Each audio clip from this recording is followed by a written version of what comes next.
사실 우리 기성, 뭐 저도 노동운동에 관심이 많은 사람이고 또 노동자 출신이기도 하고 우리나라 산업 경제 체제를 어떻게 꾸려가야 될지 이제 국가적 결단에 책임을 지는 사람이 됐는데도 그 문제는 정말로 어려운 문제죠.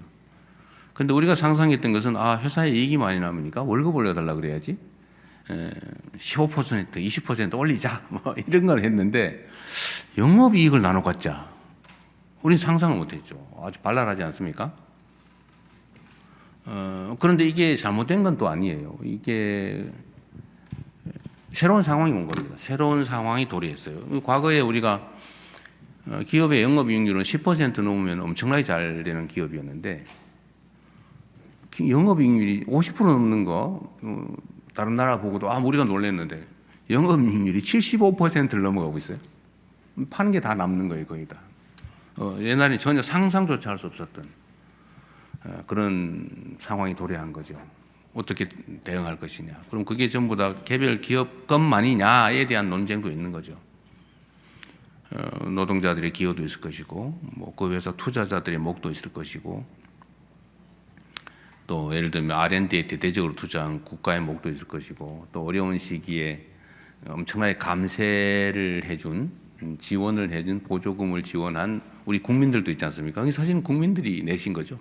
세금으로 지원해 준 거, 세금 깎아준 거 이런 거. 그런 것만 해도 수십조 이러잖아요. 이걸 대체 어떻게 할 거냐.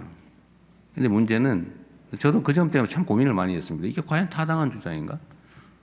이게 과연 노동쟁의의 대상이 되는 사안이냐? 이게 소위 경영권에 해당되는 거 아닌가? 노동쟁의 대상이라고 보지 않을 수 있지 않을까? 뭐 이런 고민도 많이 했는데 결론은 못 냈어요. 우리가 앞으로 가야 될 아마 앞으로 도래하게 될 새로운 사회는 이런 논쟁이 엄청 많아질 겁니다. 그래서 과거에 인공지능세, 로봇세를 도입해서 그걸로 뭐 첫째는 복지를 향상하자는 전통적 주장도 있고 두 번째는 그걸로 유효 수요를 창출하지 않으면 수요가 사라져서 자본주의의 선순환이 불가능해진다. 그러니까 이거를 일정 부분은 우리 국가 공동체가 걷어서 소비 수요를 유지를 하도록 소비자에게 지원해 줘야 된다. 우리 실리콘밸리에서 주장하는 기본소득론이었죠. 근데 그게 이제 현실이 돼가고 있는 거예요. 문제는 우리나라만 먼저 이런 걸 하면 어떻게 되겠어요? 기업들이 다 탈출하는 상황이 발생할 수도 있죠. 해외의 유력한 첨단 기업들이 국내 투자를 꺼리게 되겠죠. 한국에 가면 영업이익률이 높으면 그중에 일부를 떼어서 하라는 사회적 압력이 있어 라고 하게 되면 그런 부담 있는 나라에 투자하는 게 좀 망설여지지 않겠어요? 우리 국내 기업들도 마찬가지죠. 이게 어쩌면 법인세를 올리는 거 비슷하잖아요. 아주 또 불안정하게. 이 법인세 같은 경우는 예정이 돼 있어요. 합리적으로 예측할 수 있죠. 그런데 몇 퍼센트를 나눠 갖자고 싸움을 해서 그때 결정을 해야 돼?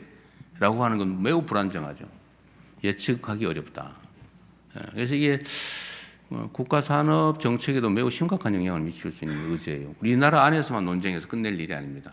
해결될 수 없어요. 전 세계적인 공통 의제가 곧 돼 가겠죠.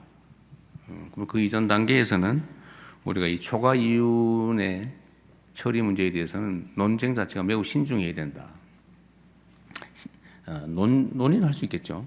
그러나 그게 자칫 잘못하면 지금 겨우 이제 일어서는 중인데 새싹이 자라나고 있는 중인데 그 새싹을 밟는 상황이 발생할 수도 있습니다. 그래서 매우 신중하게 접근하되 모른 척 할 수는 또 없다. 그러나 이건 국내에 제한되는 논의가 아니라 전 세계의 국제 무역 질서까지 영향을 크게 미치기 때문에 국제적 단위의 논의가 좀 필요하지 않을까 그런 생각이 듭니다. 매우 어려운 주제인데 피할 수는 없는 또 현실이기도 합니다.